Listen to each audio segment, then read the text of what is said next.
الجود والکرم وعلی آلہ وصحبہ وسلم صلو علیہ الصلوۃ والسلام علیک یا رسول اللہ یا حبیب اللہ یا نبی اللہ صلی اللہ علیہ وسلم. اور بڑی پیاری حدیث میرے بھائیوں بزرگوں اور دوستوں پیارے بچوں، یہ مستند حدیث ہے بخاری شریف کی. اور کسی عالم سے پوچھیں آپ کہ حضور کا علم غیب دیکھیں. حضور نبی رحمت صلی اللہ علیہ وسلم مدینہ طیبہ میں ہیں. آپ کے سگے چچا حضرت عباس رضی اللہ تعالی عنہ گرفتار ہو کر کے آئے. اللہ کا شکر ہے الحمدللہ ثم الحمدللہ کہ ہم نے حضرت عباس رضی اللہ تعالیٰ عنہ کی بنوائی ہوئی مسجد کی بھی زیارت کی ہے. سبحان اللہ. اور اس مسجد میں ہم نے نماز بھی ادا کی. طائف میں ہم نے وہ مقام بھی دیکھا جہاں پہ حضور پاک صلی اللہ علیہ وسلم پر پتھر برسائے گئے تھے. ہم نے اس بڑھیا کا گھر بھی دیکھا جو بڑھیا حضور پر کوڑے پھینکا کرتی تھی، آج بھی موجود ہے. ہم نے وہ مسجد میں وہ پتھر بھی دیکھا جس پتھر کے اوپر حضور پاک صلی اللہ علیہ وسلم کی جب سر مبارک پہ چوٹ لگی اور پتھر مارے طائف کے لوگوں نے تو سر مبارک پاش ہو گیا، یعنی پھٹ گیا تو خون بہ رہا تھا.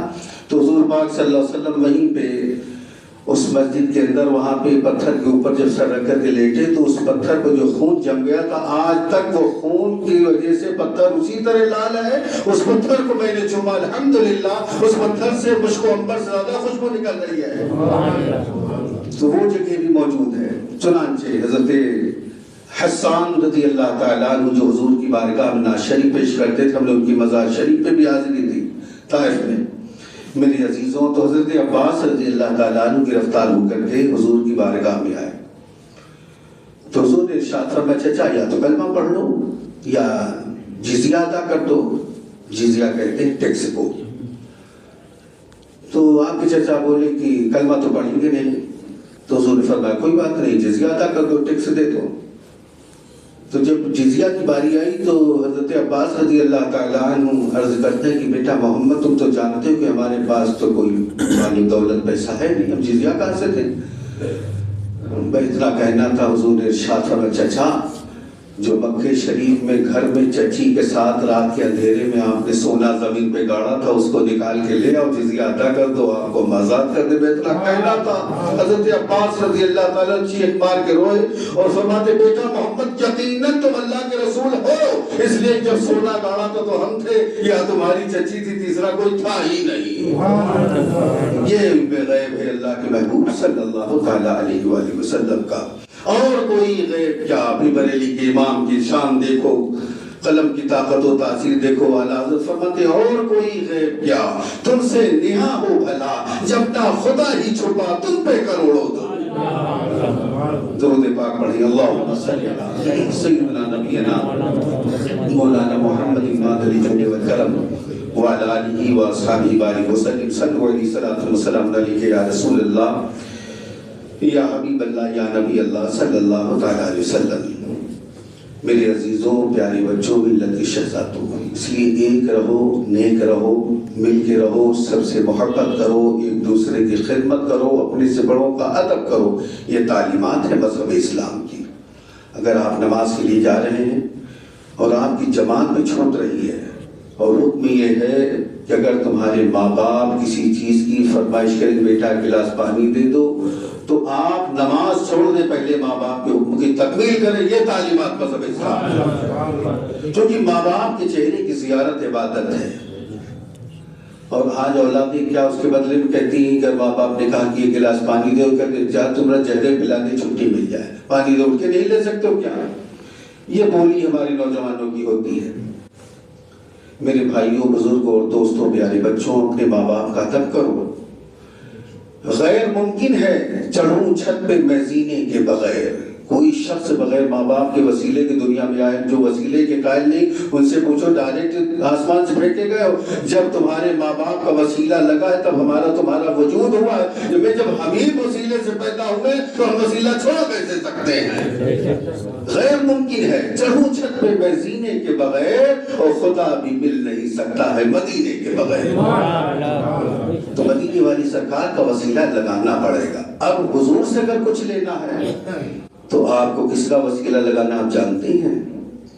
جب حضور سے اگر کچھ لینا ہے تو آپ کو جناب سیدہ بی بی فاطمہ رضی اللہ تعالیٰ عنہ کا وسیلہ لگانا پڑے گا۔ ایک دن نبی کریم صلی اللہ علیہ وسلم کی بارگاہ میں امی جان حضرت خدیجۃ الکبریٰ سلام اللہ علیہا نے اپنی شہزادی اپنی بیٹی جناب سیدہ سے فرمایا بیٹی فاطمہ جاؤ اپنے بابا سے چادر مانگ لاؤ، جو چادر بابا تمہارے اوڑھ کے بیٹھتے ہیں تو وہی نازل ہوتی ہے۔ تو کہیں جا کر کے جناب سیدہ نے عرض کیا اگر یہ چاہتی تو جناب خدیجۃ الکبریٰ سلام اللہ علیہا خود مانگ سکتی تھی۔ بھائی حضور شہیدی بیوی ہیں، دین کی محسنہ ہیں، امہات المومنین ہیں، خاتون جنت کی والدہ ہیں، حسنین کریمین کی نانی جان ہے، اگر چاہتی تو مانگ سکتی تھی، لیکن آپ نے اپنی بیٹی فاطمہ سے فرمایا کہ فاطمہ تم مانگ لاؤ۔ تو یہ امی جان نے پوری دنیا کو اشارہ دیا، درس دیا اور سبق پڑھایا کہ اگر رسول خدا سے کچھ مانگنا ہے تو فاطمہ کے وسیلے سے مانگ لے، تمہارا دامن بھر جائے گا۔ چنانچہ جناب سیدہ حاضر ہوئی امی جان کی بارگاہ میں، اللہ کے پیارے حبیب کی بارگاہ میں عرض کی کہ اللہ کے پیارے حبیب بابا اماں فرماتی ہیں کہ وہ چادر آپ دے دیجئے کہ جس چادر کو آپ اوڑھ کے بیٹھتے ہیں تو نزول وحی ہوتی ہے۔ تو حضور نے ارشاد فرمایا کہ بیٹی آپ کی والدہ چادر کو کیا کریں گے؟ تو عرض کرتے ہیں کہ اماں نے فرمایا کہ اسے ہم سنبھال کے رکھیں گے، جب ہمارا انتقال ہو تو اسی چادر میں ہمارا کفن کر دیا جائے۔ تو جو شے حضور پاک صلی اللہ علیہ وسلم کے جسم سے نسبت رکھے اس شے کا کمال یہ ہے، مدینے والی سرکار کی شان کا عالم کیا ہوگا۔ درود پاک پڑھے بابا حبیبنا نبینا مولانا محمد مادر الجود والکرم وعلی آلہ واصحابہ بارک وسلم صلو علیہ الصلاۃ والسلام علیک یا رسول اللہ یا حبیب اللہ یا نبی اللہ صلی اللہ تعالی علیہ وآلہ وسلم۔ میری عزیزوں ملت کے شہزادوں، ایک روز جناب سیدہ بی بی فاطمہ رضی اللہ تعالیٰ عنہ تندور میں روٹیاں پکا رہی تھیں۔ اللہ کے محبوب تشریف لائے، حضور نے ارشاد فرمایا بیٹی کیا کریں؟ عرض کی بابا روٹی پکا رہے ہیں۔ حضور نے ارشاد فرمایا لاؤ بیٹی ایک روٹی ہم بھی لگا دیتے ہیں۔ تندور میں حضور نے ایک روٹی لگائی، تندور بند کر دیا گیا۔ بند کرنے کے بعد جب تندور کھولا گیا تو جناب سیدہ دیکھتی ہیں کہ جو روٹیاں بی بی فاطمہ رضی اللہ تعالیٰ عنہ نے لگائی تھیں وہ تو پک چکی ہیں، سک چکی ہیں، لیکن جو اللہ کے حبیب نے لگائی تھی وہ روٹی کچی ہے۔ خاتون جنت نے اللہ کے پیارے حبیب کی بارگاہ میں عرض کیا بابا میری لگائی ہوئی ساری روٹیاں پک گئی، جو آپ کی روٹی وہ ابھی کچی ہے۔ خاتون جنت بی بی فاطمہ سلام اللہ علیہا نے جب عرض کیا، اللہ کے پیارے حبیب ارشاد فرماتے ہیں بیٹی فاطمہ بات یہ ہے کہ جس آٹے کو ہمارے ہاتھ لگ جائیں اسے دنیا کی آگ جلا نہیں سکتی ہے، تو جس آٹے کو حضور کے ہاتھ لگ جائیں اسے دنیا کی آگ جلا نہیں سکتی۔ میرا یقین ہے، ہر اہل سنت والجماعت کا یقین ہے کہ جس دل میں امتی کے حضور کا پیار سما جائے گا اسے دوزخ کی آگ نہیں جلا پائے گا۔ حضور کا پیار دل میں بساؤ، حضور سے محبت کرو، حضور کی آل سے محبت کرو، حضور کے صحابہ سے محبت کرو، حضور کے چاہنے والے ہر ولی سے محبت کرو۔ درود پاک پڑھیں، اللہم صلی علی سیدنا نبینا مولانا محمد مادر الجود والکرم وعلی آلہ واصحابہ بارک وسلم صلو علیہ الصلاۃ والسلام علیک یا رسول اللہ یا حبیب اللہ یا نبی اللہ صلی اللہ تعالی علیہ وسلم۔ اللہ کے پیارے حبیب کے پیارے دیوانوں، حضور مسجد نبی شریف میں بیٹھے ہوئے تھے تو حضور اکرم صلی اللہ تعالی علیہ وآلہ وسلم کا درس چل رہا تھا۔ ایک بچہ کونے میں بیٹھا قرآن پاک پڑھ رہا تھا۔ وہ بچے سنے غور سے جو قرآن سے پیار نہیں کرتے، تو اس بچے کی طرف صحابہ متوجہ تھے، یار کی عجیب لڑکا ہے، حضور کا ذکر ہو رہا، بیان ہو رہا، حضور بیٹھے ہوئے ہیں اور یہ اپنے وہاں کنارے قرآن پاک پڑھ رہے ہیں۔ حضور نے اس لڑکے کی طرف دیکھا، مسکرائے۔ مسکرانے کے بعد حضور اکرم صلی اللہ تعالی علیہ وسلم کے پیارے دیوانوں، تو ان لوگوں کے دل میں یہ بات تھی کہ یہ قرآن پاک پڑھ رہے ہیں، ذکر کی محفل میں نہیں آ رہے، لیکن اس بچے کو اللہ کے رسول سے پیار تھا، اس لیے اللہ کے کلام سے پیار تھا، تلاوت میں مشغول تھے اور کان زبان تلاوت کر رہے تھے، کان سے حضور کا بیان بھی سن رہے۔ چنانچہ چند دنوں کے بعد اس لڑکے کا انتقال ہو گیا اور اس لڑکے نے اس وقت جب تلاوت مکمل کی تو دعا مانگی، یا اللہ جس طرح دنیا میں تو ہمیں نماز و قرآن کی توفیق دی ہے، اسی طرح ہمیں قبر میں بھی نماز اور قرآن کی توفیق تو حضور پاک صلی اللہ علیہ وسلم پاس جبرائیل علیہ السلام حاضر ہوئے اور حاضر ہو کے رب کا کلام سنایا کہ محبوب اس بچے کی دعا قبول ہوئی، اس بچے کی دعا قبول ہوئی۔ تو صحابہ کے دل میں یہ بات تھی کہ یہ لڑکا دعا مانگ رہا ہے، ایسا کہا ہے تو یہ لڑکا ہی ہے۔ لوگ سوچتے ہیں نا چھوٹوں کو سوچ کر کے ان کے عمل کو سوچ کے لوگ نظر انداز ہے، رضا وہ تسبیح ہلا لے، نہیں پتہ نہیں کس کی لو کہاں تک اللہ سے لگی ہوئی ہے، یہ کوئی نہیں جان سکتا۔ اتنی یہاں بیٹھے ان میں سے کتنے جنتی ہیں، یہ رب جانے یا رب کے محبوب جانے۔ اور سب اللہ کے بندے، تب تو اللہ پاک کی محبت میں حضور کی سنت کو ادا کیا ہے۔ سب نے آج نہایا، جمعہ کے دن غسل کرنا یہ محبوب کی سنت ہے، سبحان اللہ۔ چنانچہ کچھ دن کے بعد اس لڑکے کا انتقال ہو گیا، اسے دفن کر دیا گیا۔ دفن کرنے کے بعد کافی وقت بیت گئے، کئی سال بیت گئے، حضور کا وصال ظاہری بھی ہو گیا۔ اس کے بعد کسی کا انتقال ہوا تھا تو اتفاق سے قبر بھی اس کی برابر ہو گئی تھی، تو وہیں پہ قبر کھودی گئی دوسرے کی۔ جب کھودی گئی قبر تو بغل میں اس لڑکے کی قبر کی جو دیوار تھی وہ دیوار گر گئی، اور جب دیوار گری تو دیکھتے کیا ہے کہ اس کی قبر میں نور ہی نور تھا، لڑکا بیٹھا قرآن کی تلاوت کر رہا تھا۔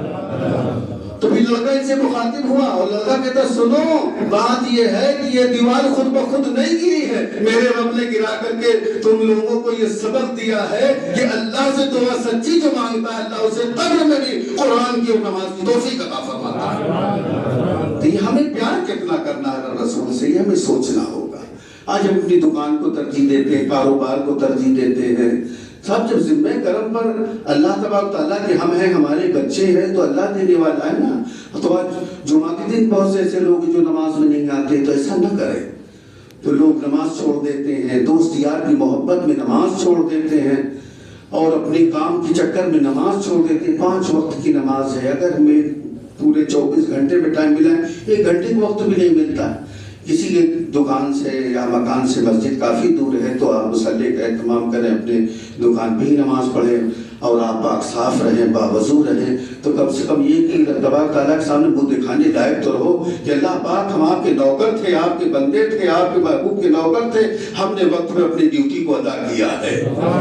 یہ مجبوری تھی، اللہ پاک بہت دور مسجد تھی یا وقت گزر گیا تھا، کسی کام میں مشغول تو مصروف تھے، لیکن اس کے بعد بھی ہم نے ادا کر لیا۔ ان لوگوں کے لیے بہت پکڑ ہے جو نماز پڑھتے ہی نہیں، خالی جمعہ والے ہیں۔ کچھ ایسے بس 2 رکعت پڑھتے ہیں، اتنی جلدی بھاگتے ہیں، امام کہتے ہیں یا الہی رحم فرما مصطفیٰ کے واسطے، اور مقتدی کہتے ہیں جلدی ختم کیجئے خدا کے واسطے، لگا چٹا یاد کر کے آجے سب سنا جائے گا۔